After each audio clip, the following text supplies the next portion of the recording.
right now. You guys are disrespecting my I will all y'all up tonight. Is this worth all this? Is that worth it? To me, I promise.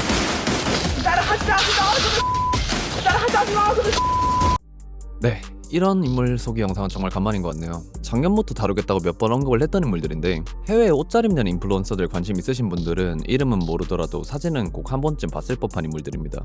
워낙 셀러브리티 아카이빙하는 계정들에서 단골 손님이시고 이 쌍둥이 중 한 명이 현재 카티의 오피움 사단 디스트로잉 롤리랑 연애 중인 걸로 알고 이 양반들이 그냥 단순 인플루언서라고 보기엔 사회적으로 끼친 영향력이 장난 아닌 인물들이라 꼭 한 번은 짚고 넘어가야겠다고 전부터 생각을 했던 인물들입니다. 카일리 제너가 이 쌍둥이 카피캣이다 같은 논란부터 시작해서 이 쌍둥이 중 한 명이 뉴욕에서 조건 만남하다가 보약 취해서 심장마비 와서 사망한 상대 남자 신용카드로 쇼핑하다가 깜빵 갔다 오고 기타 등등 여러 가지로 논란이 좀 있던 인물들인데 아무튼 오늘은 좀 이전 영상들이랑 다르게 좀 간단하게 빠르게 설명을 할 겁니다.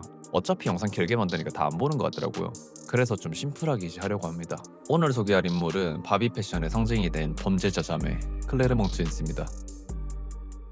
클레르몽 트윈스는 일란성 쌍둥이로 94년 3월 21일 미국 뉴저지에서 태어났고요. 이 양반들 연대기가 참 재밌습니다. 원래는 그냥 FIT 학생 출신으로 모델이랑 디자인으로 패션 커리어를 준비하던 따지고 보면 그냥 생 일반인이었는데 이 양반들이 처음 유명해지기 시작한 게 배드걸스 클럽이라는 리얼리티 프로그램에 나왔었는데 여기 나오면서부터 관심을 엄청 받습니다. 자, 프로그램 이름부터가 범상치 않죠? 네, 나쁜 년 모임이래요. 제목 그대로 문제 행동이나 파탄난 성격을 가진 여성들을 모아놓고 한 집에 생활을 시키면서 24시간 동안 관찰을 하는 그런 프로그램인데 미국이 참 대단한 게 이 프로그램을 2006년부터 17년까지 총 12년을 해먹었어요. 네, 아주 대단한 나라죠. 이딴 프로그램에서도 룰이란 게 있어요. 폭력 발생 시에 제작진이 개입, 심각한 싸움은 즉시 퇴출. 자, 이 룰을 제가 왜 말씀드릴까요? 네, 단 3화 만에 퇴출당하십니다. 이게 GPT한테 요약을 한번 좀 해달라니까 진짜 간결하게 웃기게 정리하던데 입주, 갈등, 고립, 폭발, 퇴출이 무려 3화 만에 전부 진행.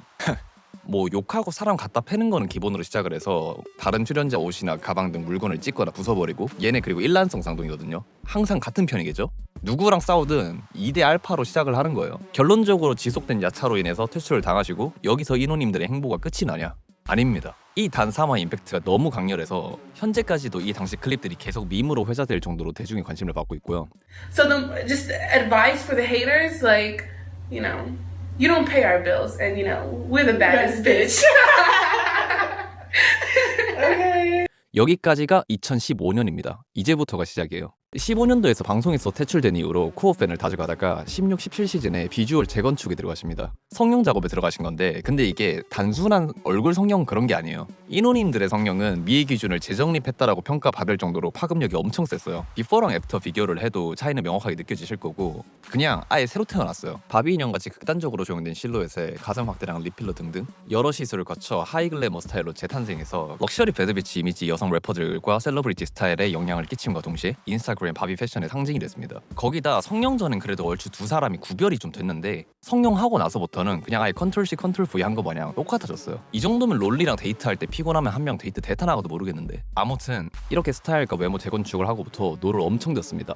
어떻게 노를 저었냐? 좀 간단하게 정리를 하자면 외형 재건축을 하고 언더그라운드랑 뉴욕 시내에서 점차 커리어를 쌓다가 칸예의 이지 시즌 6에 킴 카다시안 클론 컨셉으로 캠페인 촬영을 하면서 패션계에서 입지를 더 확실히 다지고 브랜드를 런칭을 하고 올리팬스 하면서 돈도 쓸어 담고 니키 미나즈랑 릴 웨인이랑 같이 한 굿폼 뮤비나 스카 퓨처 위즈 칼리파 뮤비에 나오면서 자신들 위치를 더 견고히 다져나갑니다. 이 중에 이지 시즌 6가 상당한 의미가 있습니다. 뭐 칸예 얘가 하는 짓 보면 항상 이런 짓을 누가 전에 했었나 싶은 행동을 많이 하는데 뭐 이번에 리스닝 파티도 여러 의미로 참 대단했고 이 이지 시즌 6라는 쇼가 어떤 쇼냐면요. 이 쇼의 컨셉은 킴 카다시안의 클론이었습니다. 이전 다른 쇼에서는 모델들 하나하나 고유한 개인의 개성을 강조했다면 이 쇼에서는 참여한 모델들이 마치 뭐 같은 사람이 된 거 마냥 연출을 했었고요. 개개인의 외형 개성이 중요시 되기보다는 이미지 코드가 중요하다는 걸 강조를 한 쇼였고 뭐 촬영 같은 건 스튜디오 촬영이나 연출 자체를 완벽하게 하는데 포커스가 되어 있었다면 자연스럽게 거리에서 파파라치 느낌으로 촬영을 해서 인스타그램 업로드를 하면서 캠페인을 진행을 했었는데 기존 런웨이 중심 패션에서 SNS 캠페인을 통한 인플루언서 마케팅을 패션 브랜드가 먼저 체계화하고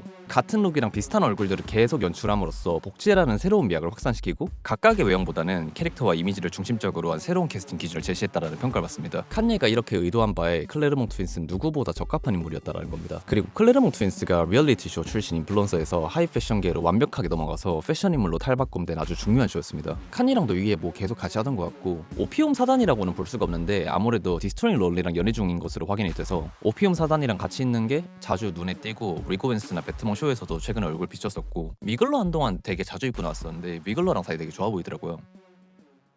커리어도 커리어인데 논란도 되게 재밌는 게 많아요. 뭐 정말 가벼운 건 그냥 올리팬스 스위커 정도? 근데 좀 재밌는 건 쌍둥이 중에 샤네이드가 뉴욕에서 남자랑 조건 만남하다가 보약하고 사망한 남자 카드로 쇼핑하다가 19년에 실형을 받고 1년 정도 복역을 하다 나오고요. 카일리 제너랑 지속적으로 동시에 언급되면서 카피캣 논란이 좀 있었습니다. 이 카피캣 논란이 참 정리된 내용들 보니까 흥미롭더라고요. 이 사건의 발단이 카일리가 20년도쯤에 아나스타샤랑 쌍둥이처럼 연출한 사진을 자기들은 어릴 때부터 이렇게 쌍둥이처럼 자주 입고 다녔다, 뭐 그런 문구랑 포스팅을 했는데, 이거 보고 매치랑 커뮤니티에서 좀 논란이 불거졌었거든요. 애초에 카일리 자체가 이런저런 이미지 카피 논란이 전부터 좀 있었었어요. 해당 포스팅 관련해서는 대표적으로 달린 댓글이 다음 이지 캠페인 나오려고 클레르몽 트윈스처럼 변신했네, 뭐 그런 댓글들이 좀 달렸었고, 이게 근데 별거 아니다라고 생각을 하실 수도 있는데 깊게 이해해보려 하면 이해가 가요. 관련된 자료들을 더 찾아보니까 스닉 디스랑 직접적인 디스 둘 다 있었던 것 같더라고요. 클레르몽 트윈스가 카일리 제너를 그렇게 디스했던 내용들을 좀 보면, 얘네가 단순히 카일리 제너가 한두 번 따라해서 긁힌 게 아니라 얘네가 밑바닥에서 올라오는데 큰 한몫을 한 게 쌍둥이 정체성이랑 흑인 여성성, 스트링클럽 힙합씬, 과장된 섹슈얼 글램 코드, 이런 문화적으로 자기들이 그간 오래 구축을 해둔 게 있잖아요. 이 쌍둥이의 자부심이 어느 정도였냐면요, 코닥 블랙 필링 피치라는 뮤비에 쌍둥이 금발 모델이 나왔거든요. 근데 이 쌍둥이 금발 모델이라는 게 클레르몽 트윈스가 아니었어요. 그러니까 얘네가 그 뮤비대에서 코닥 블랙 뮤비 예산 모자라서 자기들 닮은 걸 썼다는 식으로 깠었고, 그만큼 자기들이 그간 구축한 이미지와 포지션에 대한 상당히 긍지를 가진 인물들이었어요. 근데 더 깊게 들어가면 재밌는 게, 아까 앞에서 이 쌍둥이가 칸이 이지 시즌 6 캠페인 참여했다 했잖아요. 근데 얘네가 캐스팅된 정확한 컨셉이 뭐였냐면 킴 클론이란 말이에요. 이걸 왜 짚고 넘어가냐면, 킴 카다시안이라는 인물이 어떤 평가를 받냐면, 엠버 로즈랑 같이 바비 어세틱에 대한 뼈대를 구축한 강한 컨투어링이나 오버라인 립이나 보디 컨실러 등등 이 바비코의 원형을 만든 인물이라고 평가를 받는단 말이에요. 그걸 대중화시킨 것 자체는 카일리 제너다라는 평이 지배적이고, 그리고 여기서 한 스푼 더 얹어서 그 바비 어세틱을 극단적으로 끌어올려서 하이패션의 미학 중 하나로 만들어버린 게 이 쌍둥이입니다. 그리고 클레르몽 트윈스가 이지 시즌 6 캐스팅되고 인터뷰에서 했던 발언을 보면, 킴 카다시안과 칸예는 우리 세대에 정말 큰 영향을 준 인물들이다,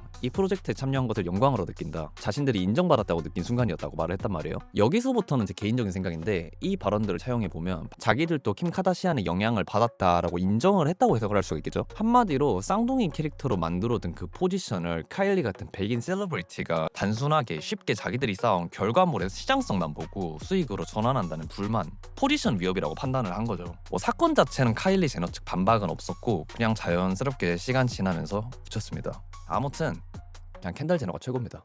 켄달은 신이야.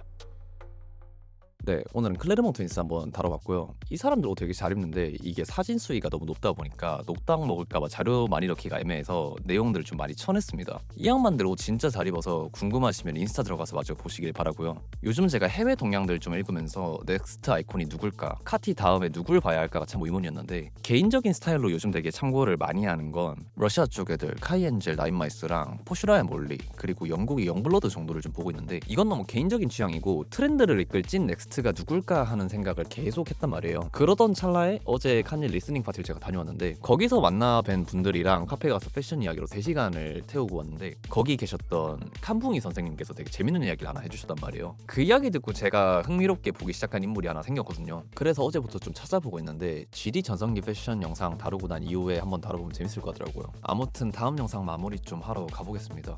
막상 녹음하고 보니까 분량이 얼마 안 나오네. 10,000도 고시네요. 구독 좀 부탁드리고, 저작권 때문에 우리 영상 수익도 안 나오는데 좋아요랑 댓글 좀 부탁드리겠습니다. 주말 잘 보내십시오. 갑니다.